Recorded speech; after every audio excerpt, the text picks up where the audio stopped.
자, 오늘 이 시간 우리에게 주신 하나님의 말씀은 사무엘하 20장 1절에서 13절까지 말씀입니다. 사무엘하 20장 1절에서 13절까지 말씀.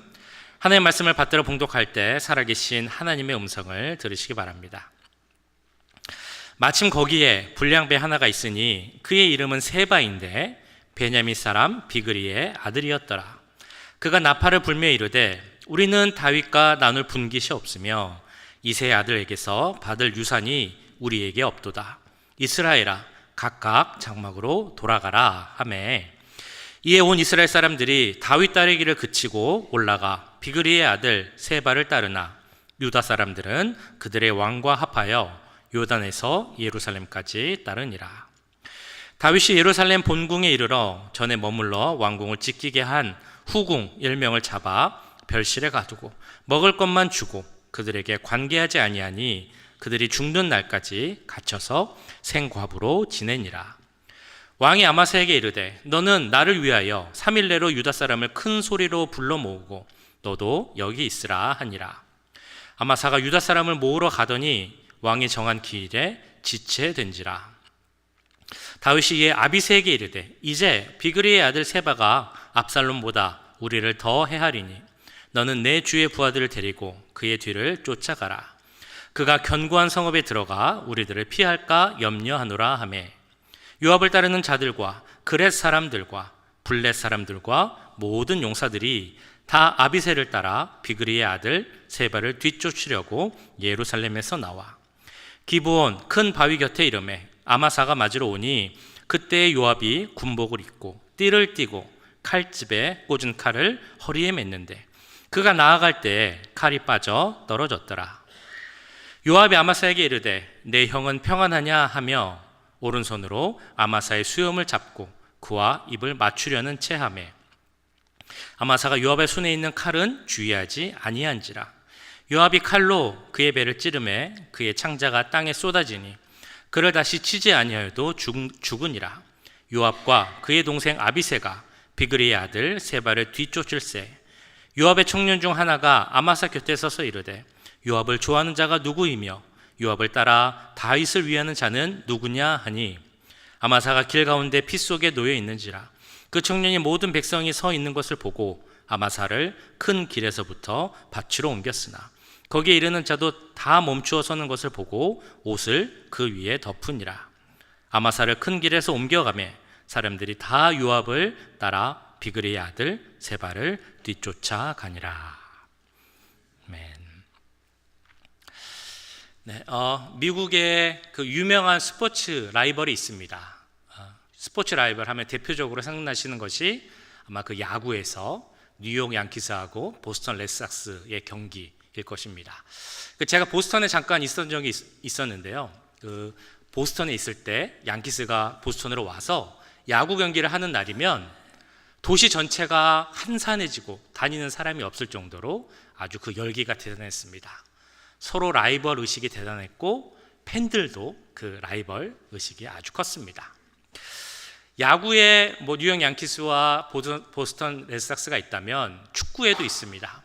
아마 축구를 좋아하시는 분들은 아실 텐데요. 엘 클라시코라는 이름이 있죠. 이게 영어로 하면 더 클래식, 그러니까 고전 같은 경기라는 이름이 붙은 게임입니다. 스페인의 유명한 두 축구팀이죠. 레알 마드리드하고 FC 바르셀로나. 이 두 팀이 경기를 하면 그 경기 이름을 엘 클라시코라고 붙여서 부르기도 합니다. 이 두 팀은 아주 치열한 라이벌입니다. 축구에서도 라이벌이고요. 지역적으로도 라이벌입니다. 근데 그뿐만 아니라 이 두 팀은 역사적으로도 아주 치열한 라이벌 관계가 있습니다.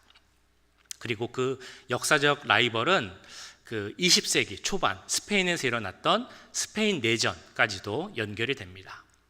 그 당시 카스티아라는 지역에 있었던 마드리드, 그리고 동쪽에 카탈루야라는 지역에 있었던 바르셀로나, 서로 전쟁을 많이 했습니다. 그래서 서로 관계가 안 좋았죠.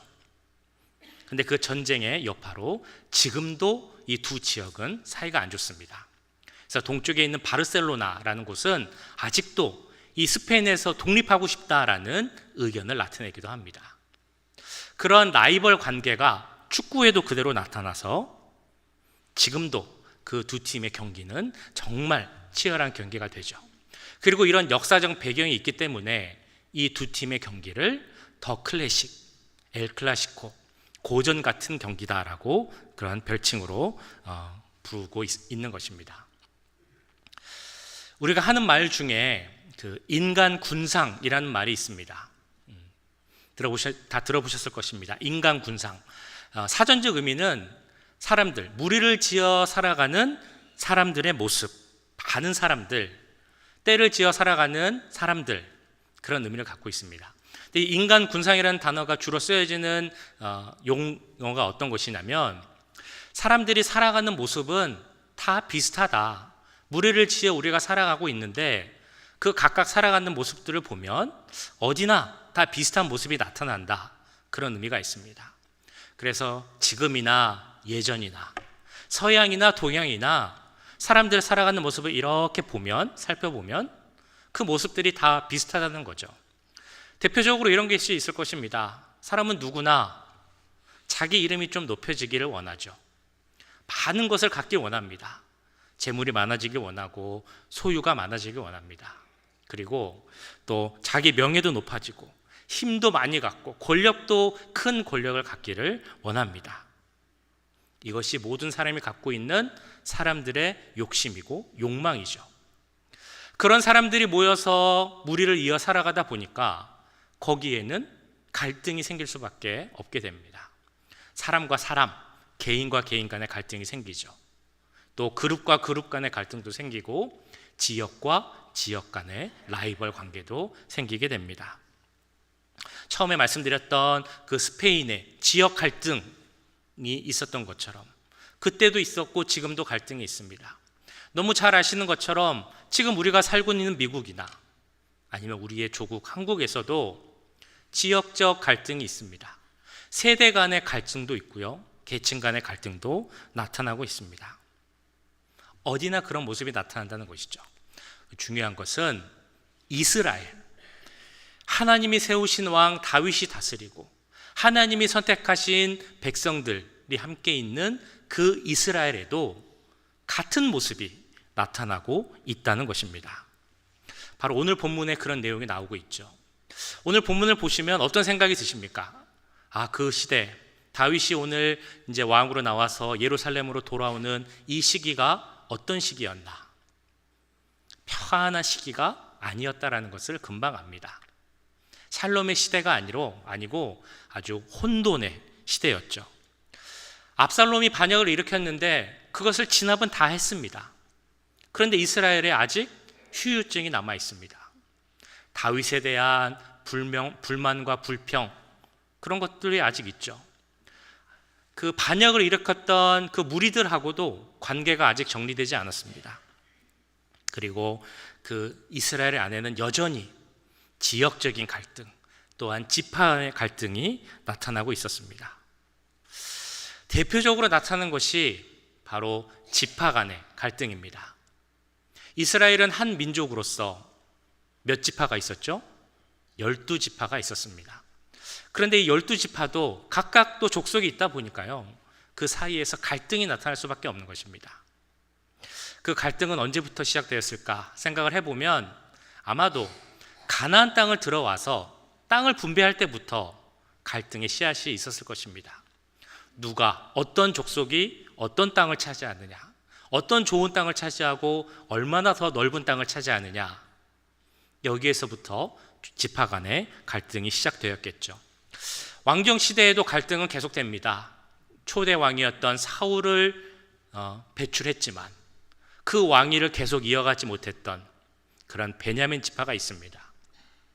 사울 왕에 이은 2대 왕을 배출했지만 그 반역자인 압살롬도 같이 있는 유다 족속도 있습니다. 그리고 왕을 배출하지 못했지만 자기 지분을 주장하려고 하는 나머지 10지파도 있습니다. 그들 사이에 갈등이 있었다는 것입니다. 그 갈등의 대표적 내용이 나오는 말씀이 바로 19장 40절에 나오는 말씀입니다. 왕이 길갈로 건너오고 기맘도 함께 건너오니 온 유다 백성과 이스라엘 백성의 절반이나 왕과 함께 건너니라. 자, 이제 왕이 요단강 동편에 있다가 이 요단강을 다시 건너서 예루살렘으로 오는 과정입니다. 그 중에 길갈이라는 도시를 이제 거쳐서 오게 되는데요. 이 강을 건너서 돌아오는 이 곳에서 사람들이 나와서 맞이를 하게 됩니다. 근데 지금 말씀해 보신 것처럼 유다 족속은 다 나와서 환영을 하는데 이스라엘 족속에서는, 나머지 이스라엘에서는 반만 나왔다라는 것입니다. 여기 한글 표현이 절반이나 나왔다, 그러니까 무려 절반이나 나왔구나 라고 생각할 수도 있는데요, 그게 아니고 유다에 비해서 반밖에 안 나왔다라는 그런 의미입니다. 왜 유다 족속은 다 나왔는데 이스라엘 나머지 족속에서는 반밖에 나오지 않았을까요? 이거는 다윗이 이스라엘 예루살렘으로 돌아오는 과정에 있었던 그 혼돈 때문에 그랬습니다. 이스라엘 백성들이 이런 태도를 갖고 있었습니다. 압살롬이 반역하고 그 반역을 성공할 것 같으니까, 그러면 우리가 압살롬에게 기름을 부어서 저 압살롬을 우리의 왕으로 삼자라고 합니다. 그런데 압살롬과 다윗의 전쟁, 그 에브라임 전투에서 누가 이깁니까? 다윗이 이기고 이 압살롬은 죽임을 당하게 됩니다. 그러니까 또 금방 태도를 바꿉니다. 그러면 우리가 쫓아냈던 저 다윗을 다시 우리의 왕으로 모셔오자라고 결정을 합니다. 그리고 이 소식을 다윗 왕에게 전합니다. 우리가 당신을 다시 왕으로 삼겠습니다. 자, 그런데 조금 이상한 것은 그 소식을 들은 다윗이 그 부름에 응답하기보다 유다 족속에게 다시 전가를 보냅니다. 아니, 이스라엘도 지금 나를 왕으로 다시 삼으려고 이렇게 일을 하고 있는데 나의 형제들인 너희들은 왜 가만히 있느냐? 라고 유다 족속에게 이야기를 하죠. 그것이 바로 19장에 나오는 말씀입니다. 다윗 왕이 사독과 아비아달 두 제사장에게 소식을 전하여 이르되 너희는 유다 장로들에게 말하여 이르기를 왕의 말씀이 온 이스라엘이 왕을 왕궁으로 도로 모셔오자 하는 말이 왕께 들렸거늘 너희는 어찌하여 왕을 궁으로 모시는 일에 나중이 되느냐? 너희는 내 형제요 내 고륙이거늘 너희는 어찌하여 왕을 도려 모셔오는 일에 나중이 되리요 하셨다 하고 요청을 합니다. 너희들이 앞장서서 나를 대신 데려가라. 그리고 그 요청대로 유다 지파는 다윗을 왕으로 모셔오는데 앞장을 섭니다. 자, 그런데 문제점은 여기서 그 모셔오는 과정을 다른 이스라엘 지파들하고는 나누지 않은 겁니다. 공유를 안 했습니다. 그러니까 그들이 잘 모르기도 했고 그 과정에서 소외된 것에 대한 아쉬움도 불만도 갖게 된 것이죠. 그래서 다윗이 요단강을 건너 예루살렘으로 돌아올 때 유다 지파는 다 나와서 다윗을 환영했지만 이스라엘은 반만 나오게 된 것입니다. 그들 사이에 있던 갈등들이 이런 여러 형태로 나타나게 됩니다. 그리고 이런 갈등들이 계속 쌓이다 보면 지파 간의 분열로 이어지게 되는 것이죠. 그리고 그것이 다 연결이 돼서 결국에 나중에 솔로몬 왕 이후에 이스라엘이 나뉘는 것, 북이스라엘과 남유다로 분단되는 그런 결과로까지 이어지게 됩니다. 자, 지금 다윗이 그 마하나임이라는 곳에서 다시 왕으로 예루살렘으로 돌아오는 과정을 쭉 말씀을 드렸습니다. 이것을 쭉 듣다 보면 한 가지 이상한 거를 좀 느끼셔야 합니다.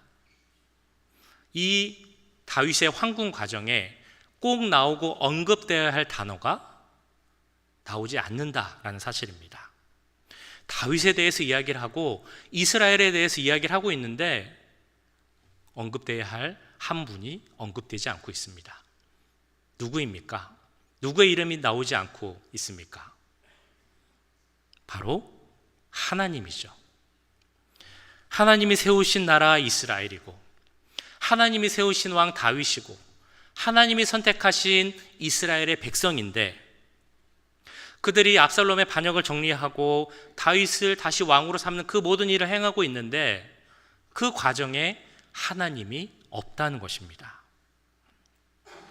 이스라엘이 다윗을 다시 왕으로 모셔오자라고 했을 때 그들이 서로 변론했다라고 나옵니다. 자기 주장을, 자기 생각을 열심히 말했던 것 같습니다. 그런데 자기 생각만 말했지 하나님의 뜻을 찾지는 않습니다. 이 다윗이 다시 돌아오면서 이스라엘의 부름을 받지 않고 유다에게 나를 불러라 라고 이야기할 때도 그 과정에도 하나님을 찾았다라는 말씀이 없습니다. 다윗의 생각대로, 자기 뜻대로 그 일을 진행하였다라는 것을 알 수 있죠. 이처럼 하나님이 주도해야 하는 그 일을 하나님 없이 진행하면 그 결과 어떤 상황이 생기겠습니까? 혼돈의 상황이 생기게 되겠죠. 그 혼돈을 일으켰던 대표적 사건이 오늘 첫 말씀인 1절에 나옵니다. 바로 세바의 반란 사건입니다. 마침 거기에 불량배 하나가 있으니 그의 이름은 세바인데 베냐민 사람 비그리의 아들이었더라. 그가 나팔을 불며 이르되 우리는 다윗과 나눌 분깃이 없으며 이 세 아들에게서 받을 유산이 우리에게 없도다. 이스라엘아 각각 장막으로 돌아가라. 아멘. 여기서 그 성경에서는 항상 그 접속사를 잘 봐야 되는데요. 여기서는 잘 봐야 될 것이 마침 거기에라는 단어입니다. 장소적으로 보면 아마도 길갈 혹은 길갈을 떠나서 예루살렘으로 가는 길이었을 것입니다. 근데 더 시기가 더 중요한데요. 이때가 언젠가 하면 지금 쭉 말씀드렸던 다윗이 예루살렘으로 황궁하고 있는 그 시기. 자, 그 과정에, 그러니까 지파 간의 갈등이 나타나고 있는 이 과정에 세바라는 사람이 마침 거기 있었다라는 말을 하고 있습니다. 이 말은 무슨 의미냐면 이 세바의 반란이 아주 치밀하게 계획하고 준비한 반란이 아니라는 것입니다. 압살롬은 반란하기 위해서 아주 치밀하게 몇 년을 준비하고 계획했죠. 근데 세바의 반란은 그게 아니었다는 것입니다. 이런 세바가 이렇게 말을 합니다.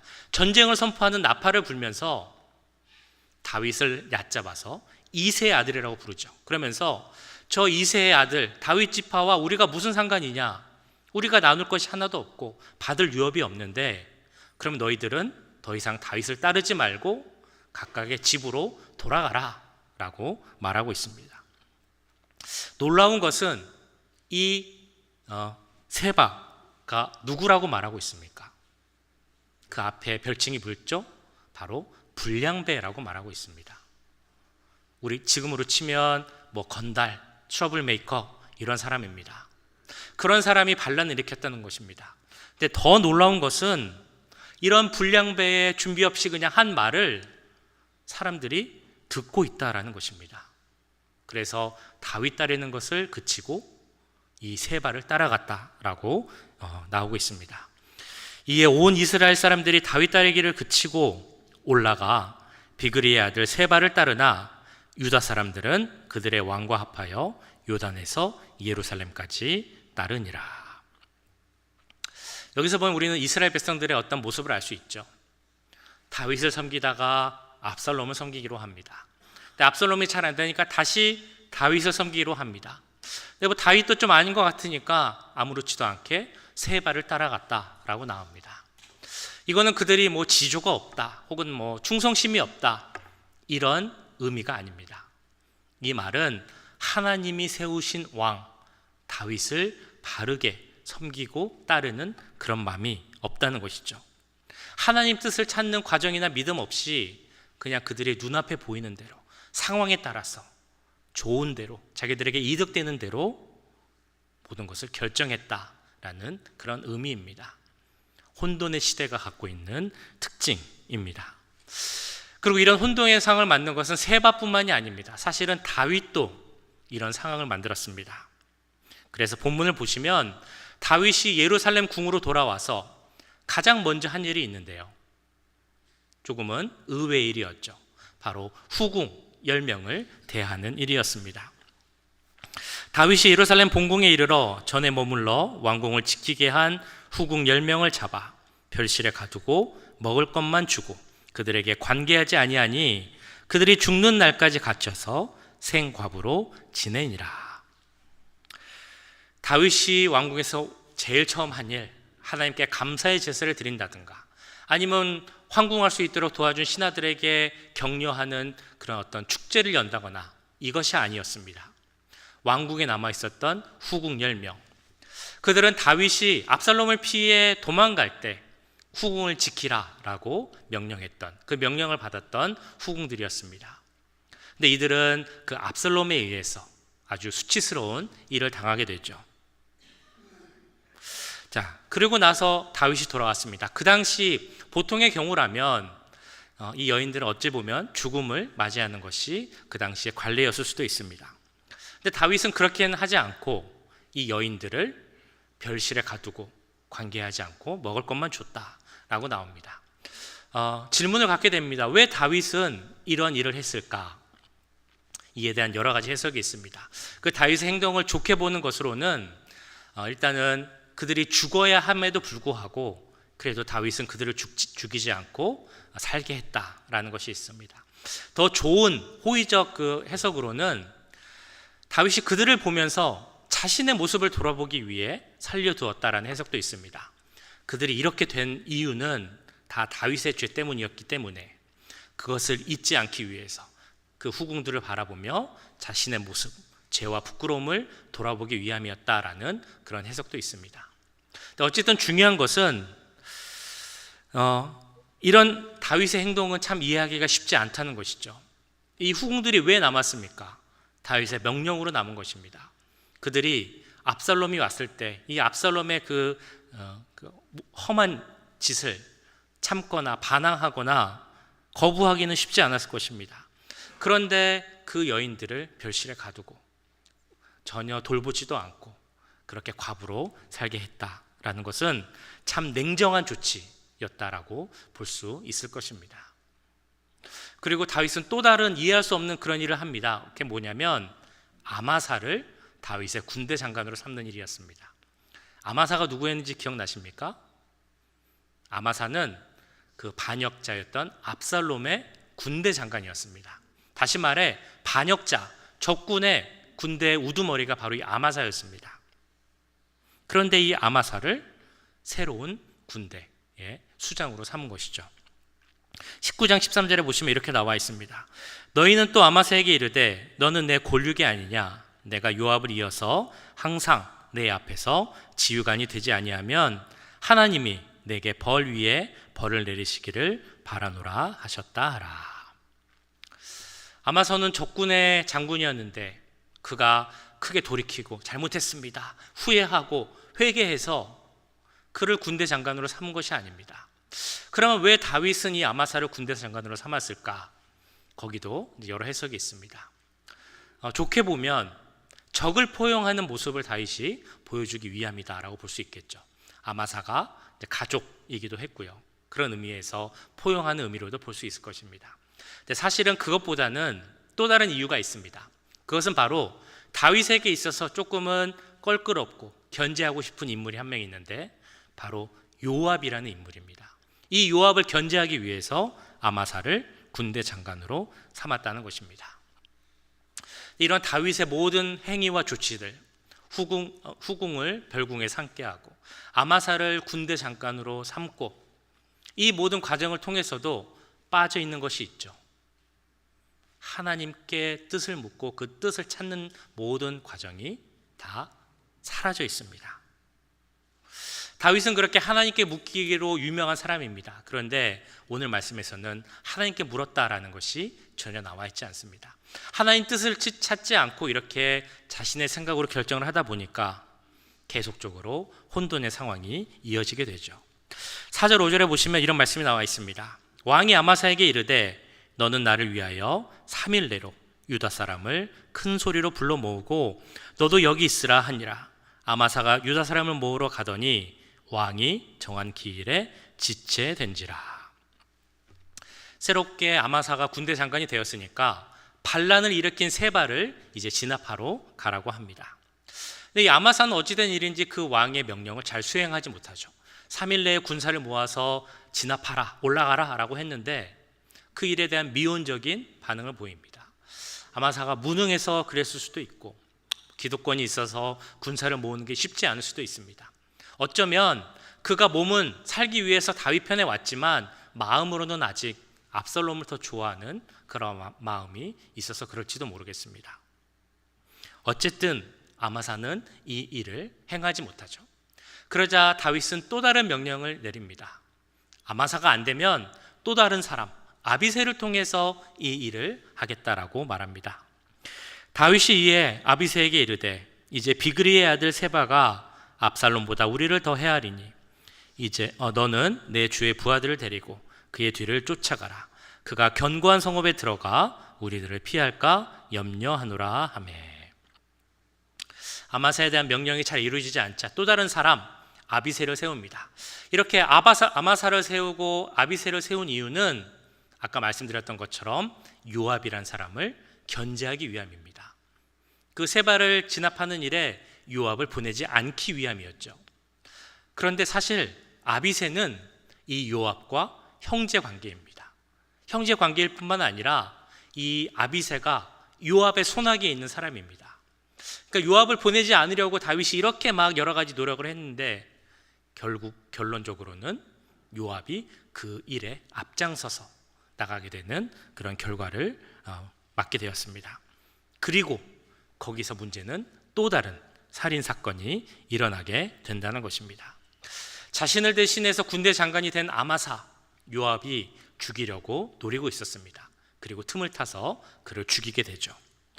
8절에서 10절 말씀인데요. 기브온 큰 바위 곁에 이름에 아마사가 맞으러 오니 그때 요압이 군복을 입고 띠를 띠고 칼집에 꽂은 칼을 허리에 맸는데 그가 나아갈 때 칼이 빠져 떨어졌더라.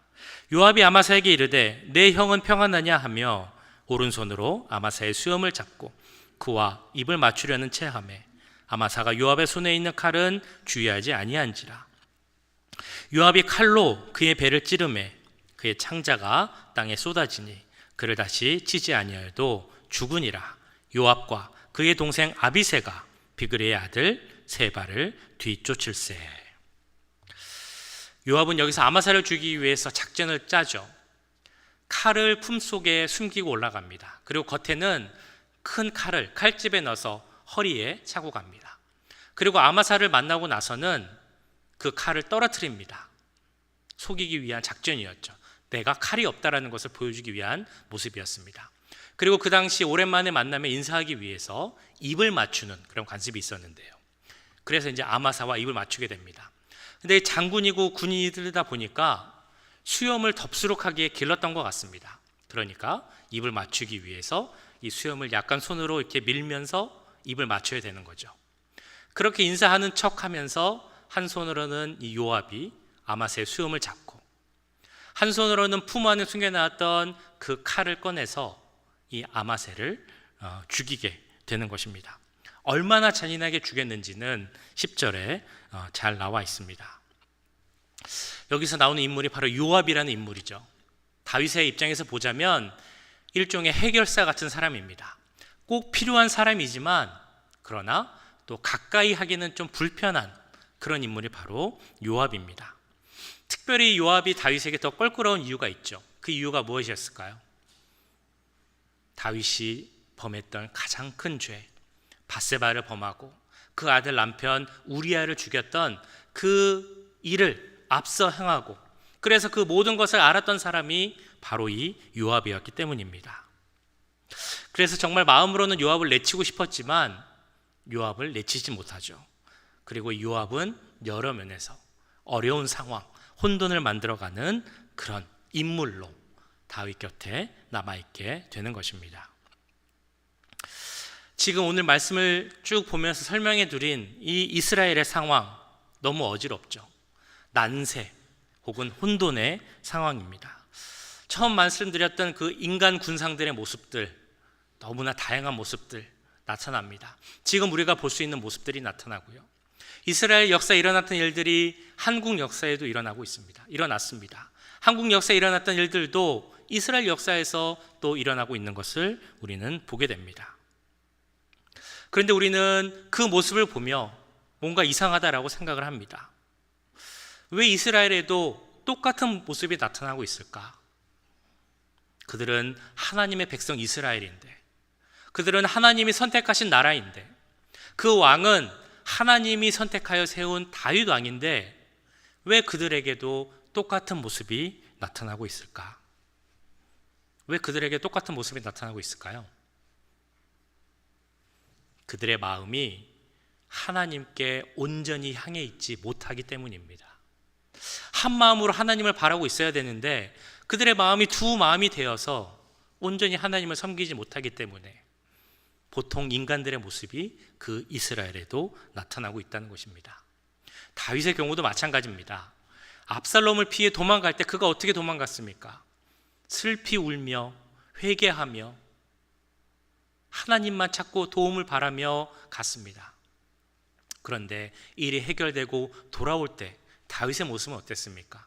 하나님의 뜻을 찾는 것이 아니라 자기 마음대로, 자기 생각대로 의지하지 못하는 그런 실수를 범하는 것을 우리는 보게 됩니다. 이런 다윗의 모습을 보면 우리는 이 다윗의 모습이 바로 나의 모습이다 라는 것을 깨달아야 합니다. 우리는 사실 하나님 바라보기 원합니다. 하나님 좀 잘 믿어보자 이런 생각이 분명 있으실 겁니다. 때로는 그런 삶을 살면서 감사하고 기뻐하는 삶을 살기도 합니다. 그런데 우리도 잠시 방심하면 언제든지 하나님을 향한 마음이 나눠져서 두 마음이 되고 언제든지 실수하고 넘어지고 죄를 지을 수 있다는 것입니다.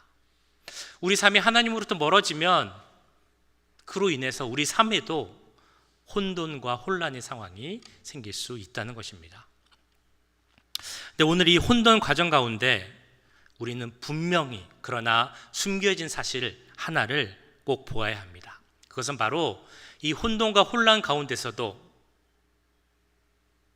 진행되고 나타나는 하나님의 질서와 역사하심입니다. 이스라엘은 정말 복잡한 혼돈 상황이 있었지만 그 가운데서도 하나님은 분명 역사하고 계신다라는 사실입니다. 하나님의 역사하심이 있었기에 다윗이 왕으로 돌아올 수 있었습니다. 다윗의 왕권 회복은 다윗의 어떤 능력 혹은 그를 도와주는 신료들, 신하들, 부하들 그들의 능력이 출중해서 돌아올 수 있었던 것이 아닙니다. 오히려 다윗은 이 과정에서 무능했고 시행착오를 많이 겪었죠. 다윗이 성공적으로 왕위를 회복할 수 있었던 이유는 다른 어떤 것이 아닌 오직 하나님의 능력, 그 역사심이 있었기 때문입니다. 그리고 그 바탕에는 우리가 7장에서 이미 보았던 다윗에게 주셨던 하나님의 언약이 있기 때문입니다. 내 수완이 차서 내 조상들과 함께 누울 때 내가 내 몸에서 날 내 씨를 내 뒤에 세워 그의 나라를 견고하게 하리라. 그는 내 이름을 위하여 집을 건축할 것이요 나는 그의 나라 왕위를 견고하게 하리라. 다윗에게 주셨던 이 약속의 말씀, 우리가 다윗 언약이라고 부르는 약속의 말씀이 있었고 그 약속을 신실하게 지키시는 하나님에 계셨기에 다윗은 왕으로 복귀할 수 있었던 것입니다. 다윗이 특별한 공로가 있어서가 아니라 완전한 인간이어서가 아니라 뭔가 특별한 인물이어서가 아니라 하나님은 그 언약의 근거에서 다윗 왕에게 왕위를 복귀할 수 있는 은혜를 허락하신 것입니다. 지금 우리가 살아가는 삶의 자리 어떻습니까? 어떤 모습으로 살아가고 계십니까? 혹시라도 나의 삶 속에도 좀 복잡한, 해결하기 힘든 그런 혼돈의 상황이 있으십니까? 여러 상황으로 나의 의지와는 상관없이 그런 일이 생길 수도 있습니다. 혹은 내가 죄를 지어서 실수를 해서 하나님과의 관계가 멀어져서 그런 혼돈과 혼란이 생길 수도 있습니다.